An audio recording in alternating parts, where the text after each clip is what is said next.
বাবা মানে মেয়ে হিসেবে মেরে ফেলতে চেয়েছিল আমাকে। আমার মা আমাকে চিনতে পারে না। ওহো! ওরা চায় নাই যে আমি মিডিয়ায় আসি, মিডিয়ার সামনে আসি। বাট আমার কাজ তো ইম্পোর্টেন্ট না, আমার ফ্যামিলি ইম্পোর্টেন্ট। নাম কি তোমার? জান্নাতুল ফেরদৌস বৃষ্টি। বাবার নাম? ফারুক ইসলাম। মায়ের নাম? বেলি বেগম। ছোট বোন? লাবণী। নানার নাম? কেরামত ছোট। মামাদের নাম? মুজা, জয়নাল, আইনুল, ইয়াসিন। মইনুল। জি। মামাতো ভাই? মুন্না, ম্যানেজার। মামাতো বোন? জেলি, রানী, ঢেপো। আর খালাতো ভাই? লিটন। তোমার নানা বাড়ি কোথায়? আখানগর, পাহাড়ভাঙ্গা। ঠাকুরগাঁও। জি।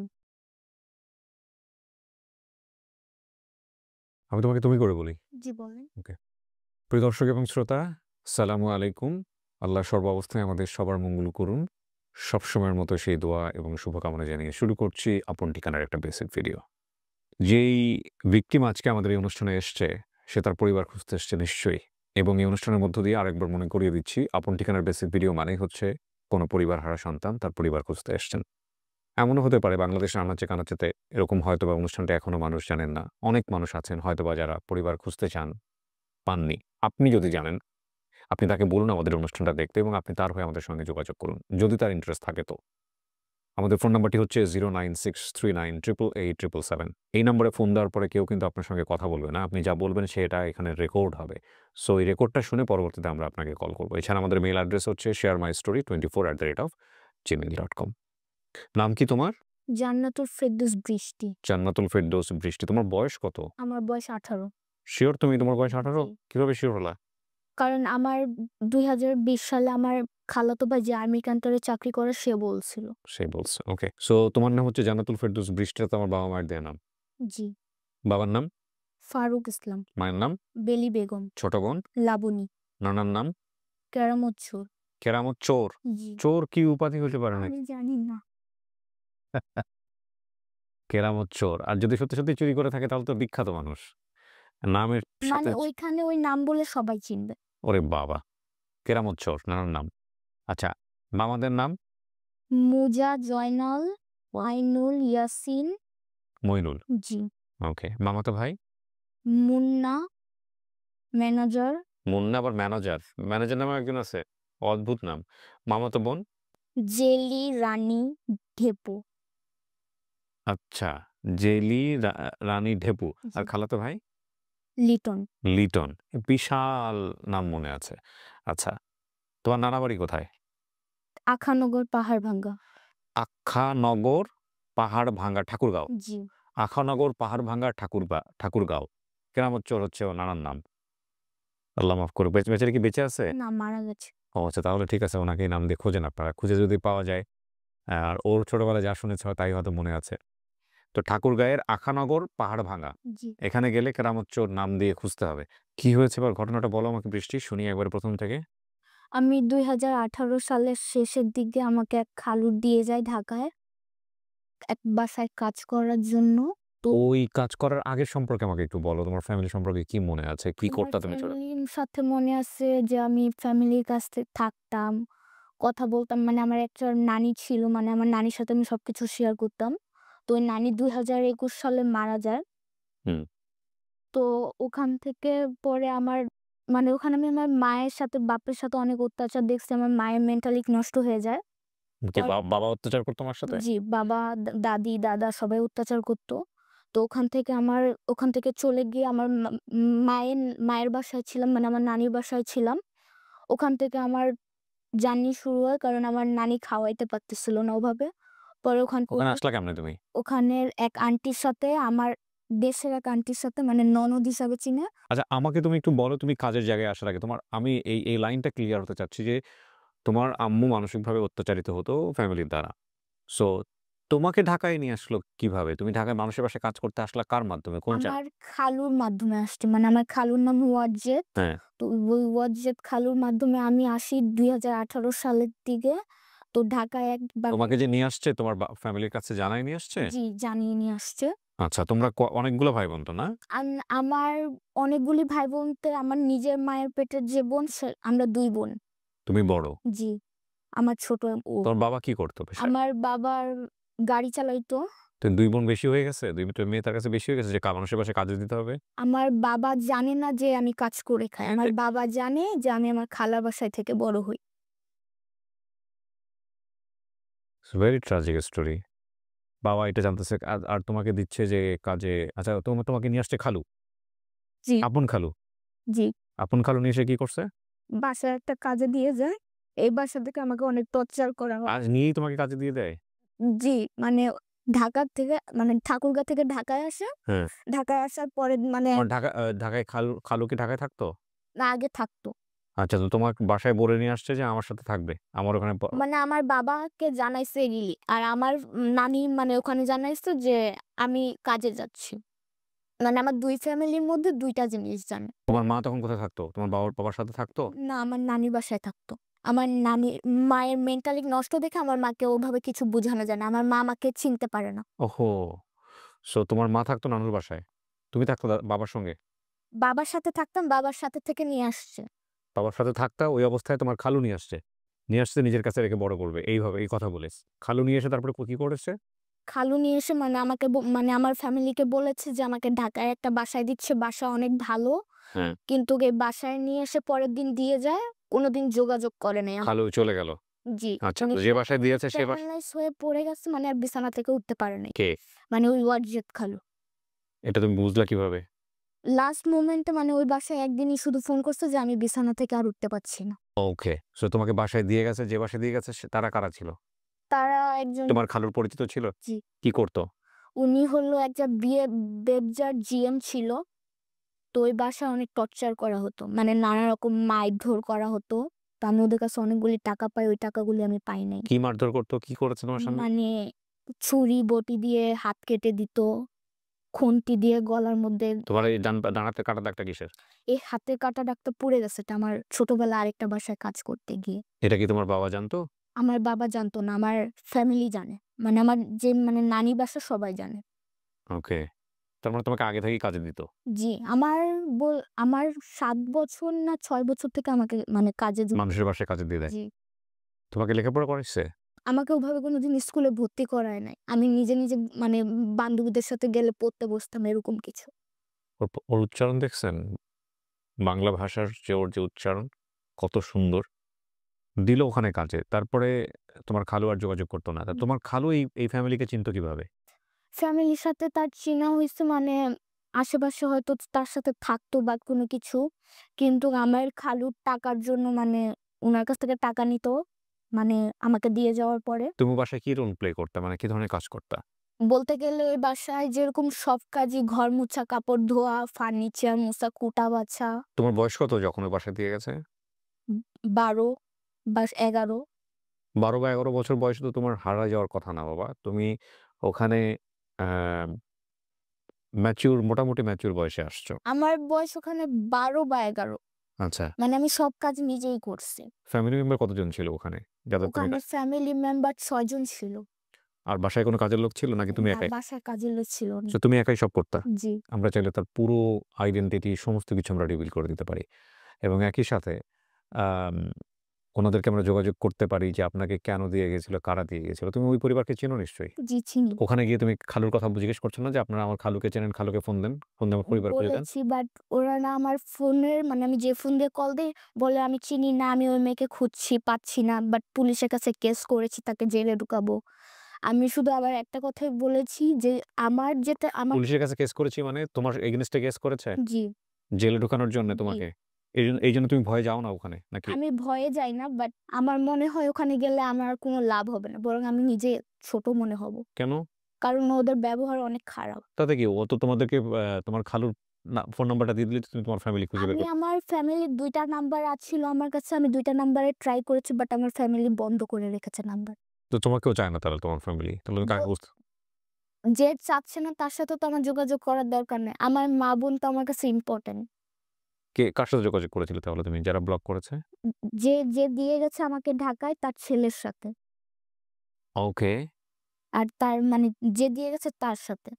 তো ঠিকানা কোথায় ওরা বলে না? না। It's a kind of mystery. আমার কাছে মিস্ট্রি মনে হচ্ছে।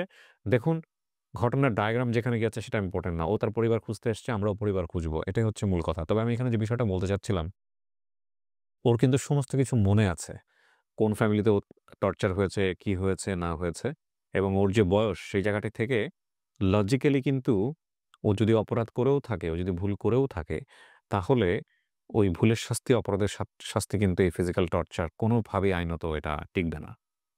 তো আমি এবং বাংলাদেশের প্রেক্ষাপটে, বাংলাদেশের সামাজিক অর্থনৈতিক প্রেক্ষাপটে এই ধরনের ঘটনা কিন্তু অহরহ ঘটে এবং এগুলো কিন্তু কিছুদিন পরপরই কিন্তু ফ্ল্যাশ হয় যে আপনারা দেখেছেন কিছুদিন আগে এরকম একজন টিকটক মডেল তার বাসা থেকে বের হয়েছে যে মেয়ের দিকে তাকানো যাচ্ছিল না। আমার এক সাংবাদিক ভাই তাকে আমি ওয়ানে ইন্টারভিউ করেছি। আমাদের ওয়ান নামে একটা চ্যানেল আছে। ওখানে গেলে আপনি পাবেন ওয়ান, হ্যাঁ? এবং ইউটিউবে।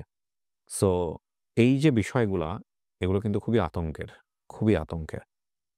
সো বৃষ্টি তোমাকে ওখান থেকে দিল এবং তুমি ওখান থেকে বের হলা কিভাবে বাসা থেকে? আমি অনেকভাবে অনেক মানুষ ওই ফ্ল্যাটের অনেক মানুষের কাছে হেল্প চাইছি। কেউ আমাকে কোনোদিন হেল্প করে নাই। বলছে যদি হেল্প করি তাহলে বিপদে পড়তে পারি। হুম, পরে আমার ওদের গার্ডের অসুস্থ ছিল। সো সেদিন তাদের মানে এক গার্ডের মানে ওয়াইফ আর মেয়ে ছিল। তো ৩ জনের তাদের হইছে ডেঙ্গু আক্রান্ত। পরে আমি মেইন গেটের চাবি তো তাদের কাছে ছিল। আমি তো মেইন গেটের চাবি দিয়ে বের হইতে পারিনি। পিছনে একটা গেট ছিল। ওই পিছনের গেটটা পাঁচিল ক্রস করে আমি নেমেছি। নেমে যাওয়ার পরে আমার এক ফ্রেন্ড ছিল। ফ্রেন্ডের হেল্প নেই। Okay. Male friend or female friend? মেয়ে ফ্রেন্ড। মেয়ে ফ্রেন্ড। জি। হ্যাঁ, হেল্প নেওয়ার পরে? হেল্প নেওয়ার পরে আমি একটা বাসায় যাই। মানে ওই বাসায় আমি ২ দিনের আশ্রয় নেই। ২ দিনের আশ্রয় নেওয়ার পরে আমি বাসা খুঁজি। একটা বাসাও পাই। ওখানে আমি ১.৫ বছর কাজ করি। ওই বাসা থেকে চলে আসছি। ওই বাসায় আর লাগবে না আমাকে। ওকে। সো তুমি এখন কি করো? এখন আমি বনানীতে চাকরি করি। কি চাকরি করো তুমি? বাসাবাড়িতেই কাজ করি। বাসাবাড়িতেই কাজ জি। করো। এখানে আমি রান্না-বান্নার কাজের দায়িত্ব নিয়েছি। মানে থাকো কই তুমি? ওখানেই তো। ওখানেই থাকি। সো ওরা জানে যে তুমি আজকে এই মিডিয়া ফেস করতে আসতেছো? জি, জানি। মানে ওরা চায় নাই যে আমি মিডিয়ায় আসি, মিডিয়ার সামনে আসি। বাট আমার কাজ তো ইম্পোর্টেন্ট না, আমার family important. True, right. So তুমি কাকে খুঁজতেছো? আমি খুঁজতেছি আমার মা-বোনকে। তোমার বাবার কথা মনে পড়ে না? আমি আমার বাবাকে দেখি নাই অনেক বছর হয়ে গেছে। মানে আমার ১৮ বছর তো আমি ১৪ বছর থেকে আমার বাবাকে দেখি নাই। সো তোমার বাবাকে চাও না তুমি? বাবাকে আমি চাই না। কেন চাও না? কারণ বাবা আরেকটা বিয়ে করছে। বাবা মানে মেয়ে হিসাবে মেরে ফেলতে চেয়েছিল আমাকে। কেন? কারণ তার নাকি বড় মেয়ে পছন্দ না। বড় মেয়ে পছন্দ না বলতে? তুমি ঘটনাটা একটু খুলে বলো তো আমাকে। মানে উনার উনার ছেলে চেয়েছিল। তো এক্সাক্টলি আমার মা আমার হওয়ার আগে একটা ছেলে মেরে ফেলছিল। তো উনার ওখানে মাথা গরম দেখে আমাকে ছোটবেলায় আগুন জ্বালায় মেরে ফেলতে চেয়েছিল। তোমার আ বাবা? জি, এগুলো তুমি কার কাছ থেকে শুনেছো? আমি নিজের চোখে দেখেছি। মানে আমি তখন একটু বুঝতে পারি। পরে আমাকে সাঁতার কাটতে গিয়ে মেরে ফেলতে চেয়েছিল। মানে নদীর মধ্যে চুবিয়ে পানি খাওয়াচ্ছিল কে? আমার বাবা। এগুলো তুমি ঠিক বলতেছো? জি, এগুলি মানে আমি বললাম কিন্তু আমার ফ্যামিলি তো আর এসব জানে না। আমার মা জানে শুধু। কি করতো তোমার বাবা? পেশায় কি ছিল? আমার বাবা অনেক নেশা করত। মানে কাজকর্ম কি করতো? সে গাড়ি চালাতো। কি গাড়ি চালাতো? বাস, তারপরে মাইক্রো, তারপরে রিক্সা মানে বিভিন্ন রকমের সে গাড়ি চালাইতো। দেখেন ঘটনা কতটুকু সত্য কতটুকু মিথ্যা সেটা আল্লাহ ভালো জানেন। কিন্তু একটা মানুষ ১৮ বছর বয়স, সে ১৮ বছরের কিশোরী আমি বলব। তার জীবনের বিদগ্ধ কিছু স্মৃতি নিয়ে সে বড় হচ্ছে। Very, very dangerous. বাপের কাছ থেকে বাপ বলতে বোঝে সে আমাকে খুন করতে চেয়েছে, সে আমার খুনি হতে পারত। এবং সে মনে করছে পুরো পৃথিবীটাই তার জন্য সেফ না। সে যেখানে গেছে ফিজিক্যালি অ্যাবিউজ হয়েছে, বিভিন্ন রকম ডিফিকাল্টিজ এর মধ্যে দিয়ে গেছে। সে দেখতে শুনতে সুন্দর। আমি ঠিক জানি না। আমি জীবন গল্প মানে আল্লাহ আমাকে হয়তো এতটুকু ক্ষমতা দিয়েছেন যে আমি মানুষের সামনে বসলে কখনো, কখনো চেহারা দেখে আমি মনে করতে পারি যে আমি ওর ভেতর থেকে অনেক গল্প বের করতে পারবো। she has or he has a story. তো আমি যদি ওকে জীবন গল্পে নিতাম তাহলে এটা একটা অন্যরকম গল্প হতে পারত আমার ধারণা। এখানে হয়তো আরো অনেক, অনেক ভয়ংকর কিছু বের হতো। তো আমি সেটা করলাম না। তবে আমি শুধু একটা জিনিস আসলে আপনাদেরকে টাচ দিতে চাচ্ছি যে ১৮ বছরের জীবনে সে কি ধরনের সামাজিক সার্কামস্ট্যান্সেস এর কি ধরনের রিয়েলিটি, কি ধরনের মানসিকতা নিয়ে বড় হচ্ছে, যেগুলো অত্যন্ত দুঃখজনক। এখন কথা হলো, তুমি তোমার পরিবারটা পেলা ধরো। তোমার অনেক ঠিকানা মনে আছে, অনেক কিছু মনে আছে। তোমার মা, আমি জানি না সে স্বাভাবিক কিনা। তোমার বোনের কি অবস্থা হবে? সো এই পরিবারে তুমি কোথায় যাবে? কি করবে? পরিবার পেয়ে তোমার কি হবে? আমি আমার পরিবার পেলে আমি অনেক খুশি হব। কারণ আমি অনেক বছর ধরে তাদেরকে দেখি না। তোমার ভবিষ্যৎ নিয়ে কোনো পরিকল্পনা আছে? কি করতে চাও? কিভাবে বাঁচতে চাও? কি করতে চাও? জানি না আমার কোনোদিন কোনো কিছু করা হবে কিনা। কারণ আমার কোনোদিন পড়াশোনা হয় নাই। বাট আমি অনেক কিছু ট্রাই করি করার জন্য। তোমার পড়াশোনা করতে ইচ্ছা করে? ইচ্ছা করলেও সেটা পসিবল না। কেন পসিবল না? কেউ আমার দায়িত্ব নিতে চায় না।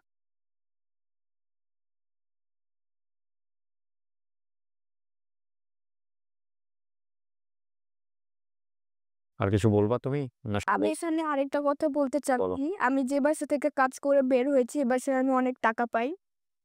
যদি উনারা মনে করে থাকে যে টাকাগুলি দেওয়া সম্ভব, তাহলে যেন দিয়ে দেন। 2,61,000 টাকা। এত টাকা কিভাবে পাও? কারণ আমি এই বাসায় 5.5 বছর ধরে কাজ করছি অনেক কষ্ট করে। এ টাকা তোমার খালুকে দিয়ে দিছে মনে হয়। আমার মনে হয় না আমার খালু নিয়েছে। কারণ উনারা আমাকে বলেছিল যে, "তুমি যদি আমাদেরকে বিশ্বাস করে টাকাগুলি জমা রাখতে চাও, তাহলে রাখতে পারো। কিন্তু যদি মনে করো তুমি তোমার ফ্যামিলিকে দিতে চাও, তাহলে তুমি একবারেই ডিসিশন জানাই দিতে পারো।" কিন্তু আমার ওইদিন মনে হইছে যে ওরা অনেক ভালো হবেন। পরে আমি বলছি, "আপনাদের কাছে রেখে দেন। যেদিন আমি বের হব সেদিন আমাকে টাকাগুলি দিয়ে দিয়েন।" তখন বলছে, "ঠিক আছে।" কিন্তু আমি ওই বাসায় অনেক কষ্ট করে কাজ করেছি। আমার 2 হাতে অনেক ঘা ছিল। এটা জানি না কোনো মানুষের হাতে হয় কিনা। আমি খেতে পারতাম না এই হাত দিয়ে। আমি একটা রিকোয়েস্ট করে আজকের অনুষ্ঠানটা শেষ করি। আমি জানি না কনসিকুয়েন্স। আমি বারবার বলছি এটা একপাক্ষিক গল্প। এমনও হতে পারে ওনাদের জায়গা থেকে অনেক কিছু বলার আছে। নিশ্চয়ই সেটাও থাকতে পারে। তবে যদি সিচুয়েশনটা এরকম হয়, পরিস্থিতি যেটাই হোক না কেন, হয়তোবা হতে পারে যে ওর আচরণ, ওর সার্ভিস আপনাদের পছন্দ হয়নি। আমি জানি না আপনারা কারা। বিশ্বাস করেন আমি বিস্তারিত ডিটেইলস জানতেও চাই না। যদি এটা আপনারা করে থাকেন যে ওর রুটি-রুজির জায়গাটাতে ওকে আপনারা এই অর্থ থেকে বঞ্চিত করেছেন, এটা অ্যাজ এ মুসলিম হিসেবে এটা কত বড় রকমের পাপ, এ বিষয়ে আপনারা চাইলে একটু স্টাডি করে নিয়েন। মানে এই পাপটা ব্যতি রেখে আপনার জীবনে যদি সমস্ত আগাগোড়া সবকিছু যদি পুণ্যে ভরে যায়, আগাগোড়া যা আছে আপনার জীবনে আর কোনো পাপ নাই। শুধু এই পাপটা আছে যে আপনি একজন মুসলিমের হক মেরে খেয়েছেন। আপনি নিশ্চিত থাকেন আপনি জাহান্নামী। এ ব্যাপারে এটা আমার কথা না, এটা স্পষ্ট হাদিস। এবং যদি আপনি আমি আইনত এটা অপরাধ। আইনের ক্ষেত্রে এটা প্রমাণ করার ব্যাপার আছে। বিভিন্ন কিছু জটিলতা আছে। আমি জানি না এটা কত, যদি আইনত আমরা চিন্তা করি তাহলে এটা কত দিনে প্রুফ করা সম্ভব। কারণ ডকুমেন্টস প্রুফ ছাড়া তো আল্টিমেটলি প্রমাণ ছাড়া তো আইন কথা বলবে না। কিন্তু আল্লাহ তো জানেন কি হয়েছে। তো সেই জায়গা থেকে আমি আপনাকে মানে ধর্মীয় সেন্সের জায়গা থেকে কথাটা বললাম। শুধু এইটুকু বাদ দিয়া বাকি সমস্ত জীবন যদি আপনার আগাগোড়ায় পূর্ণ, আপনার শুধু পুণ্য, পুণ্য, পুণ্য, পুণ্য, পুণ্য আর পুণ্য। মানে আপনার কোনো পাপ নাই, শুধু এতটুকুই পাপ। এতটুকুর জন্যই আল্লাহ আপনাকে আটকায় দিবে। কারণ বান্দার হকের হিসাব বান্দার সাথে। আল্লাহর হকের যেটা আল্লাহ হয়তো আপনাকে মাফ করে দিবেন। কিন্তু বান্দার হকের ব্যাপারে আল্লাহ বলছেন যে, "ও যদি মাফ না করে, আমি তোমাকে মাফ করব না।" আর আপনার কি মনে হয় যে ও মাফ করবে? ওর যে টেনডেন্সিতে আছে। আমরা শেষ করতে চাই আজকের এপিসোড তাওয়াক্কালতু আলাল্লাহ। আমি জানি না ওর ভাগ্য পরিবর্তন হবে কিনা। আমার জায়গা থেকে শুধু এতটুকুই আমি চাইবো যে ওর পরিবার যেন খুঁজে পায়। ওর যেন ঠিকানা হয়, ওর পাশে যেন কেউ দাঁড়ায়। ও মানুষ হিসেবে কেমন, কতটুকু সেই জাজমেন্টে যাওয়ার সুযোগই আমার নেই। বাট ওর বয়স মাত্র 18 বছর। ও কি ট্রিটমেন্ট পেয়েছে সোসাইটির কাছ থেকে, ফ্যামিলির কাছ থেকে। সো ওর কাছ থেকে আমি ভালো এক্সপেক্ট করব। আর ও ভালো না মন্দ সেটা তো আল্লাহ ভালো জানেন। তো সেই জায়গা থেকে আমি ধরে নিচ্ছি যে ওর সামনের জীবনটা যেন সুন্দর হয় সেজন্য আমরা প্রার্থনা করব। আর দ্বিতীয় কথা হচ্ছে বৃষ্টি, আ নিরাশ হওয়া যাবে না। জি, বুঝতে হ্যাঁ? জি, কখনো নিরাশ হবা না। তুমি হতাশ হবা না। বেশি, বেশি করে আল্লাহকে বলবা যে, "আল্লাহ তুমি আমার জীবনটা সুন্দর করে দাও।" জি, হ্যাঁ? ইনশাআল্লাহ। তিনি কেবল পারে তোমার জীবনটাকে সুন্দর করে দিতে। হ্যাঁ? হতাশ হইও না। সো প্রিয় দর্শক এবং শ্রোতা, চলেন আমরা সবাই মিলে একটু চেষ্টা করি এই বৃষ্টিকে তার পরিবার খুঁজে দেবার জন্য। অন্তত তার মামার পরিবার সেটা যেন আমরা খুঁজে পাই এবং তার মামার পরিবার থেকে কেউ না কেউ যেন তার জন্যে আসেন, তার পরিচয়টুকু নিয়ে তার পাশে যেন দাঁড়ান। এরকম একটা মেয়ের পরিচয় পাওয়া, পরিচয় নিয়ে পাশে দাঁড়ানো এই মুহূর্তে খুবই প্রয়োজন বাংলাদেশের সোসাইটিতে। আপনারা বুঝতেই পারছেন যে আমি কেন এই কথাটা বলছি। শেষ করছি আজকের মতো। তাওয়াক্কালতু আলাল্লাহ। আর কিছু বলবা না? সব বলছো? সব বলে একটা ভালো সংবাদের প্রত্যাশায় আমরা শেষ করছি। আসসালামু আলাইকুম।